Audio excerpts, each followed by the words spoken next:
Hi everyone, আজকে তোমাদের সঙ্গে আমি মায়ের হাতের বানানো চিকেনের একটা রেসিপি শেয়ার করে নেব। এখানে 1 কেজি মতন চিকেন রয়েছে। এটা কয়লার মাংস, আর এটা ম্যারিনেট করা রয়েছে নুন, হলুদ, গোলমরিচ গুঁড়ো, জিরে গুঁড়ো, ধনে গুঁড়ো আর টক দই দিয়ে। এটাকে মেখে খানিকক্ষণের জন্য রাখা রয়েছে। আর কড়াইতে সর্ষের তেল গরম করে তার মধ্যে পেঁয়াজ কুচি দেওয়া হয়েছে। পেঁয়াজটা একটু কাঁচকাচ মতন ভাজা হয়ে গেলে তার মধ্যে আদা আর রসুন বাটা দিয়ে দেওয়া হয়েছে। সেটাকেও ভালো করে ভাজা ভাজা মতন করে নিয়ে কাঁচা গন্ধটা যাওয়া অবধি নাড়াচাড়া করে নিতে হবে। তারপরে এখানে মাংসটা দিয়ে দেওয়া হয়েছে, আর তার সঙ্গে মা এখানে দিয়ে দিয়েছে ছাঁচি পেঁয়াজ, আর তার সঙ্গে একটু মিট মশলা দিয়ে দিচ্ছে। এটা দিয়েও ভালোভাবে কষিয়ে নিতে হবে।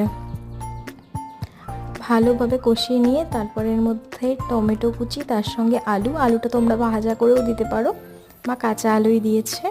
তার সঙ্গে কাশ্মীরি লঙ্কার গুঁড়ো দিয়ে আবারও ভালোভাবে এটাকে কষিয়ে নিতে হবে।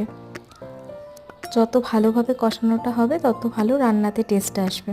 তাই খুব ভালোভাবে এটাকে কষিয়ে নিয়ে তারপরে প্রেশার কুকারে গরম জল করতে দিয়ে এর মধ্যে পুরো মাংসটাকে ঢেলে দেওয়া হয়েছে। তোমরা তোমাদের পছন্দ মতন ঝোল কতটা রাখবে সেই বুঝে জলটা দেবে। একটা মতন সিটি দেওয়া হয়েছে, আর তাতেই রেডি হয়ে গেছে লাল লাল মাংসের ঝোল। ভিডিওটা কেমন লাগলো জানিও। টাটা।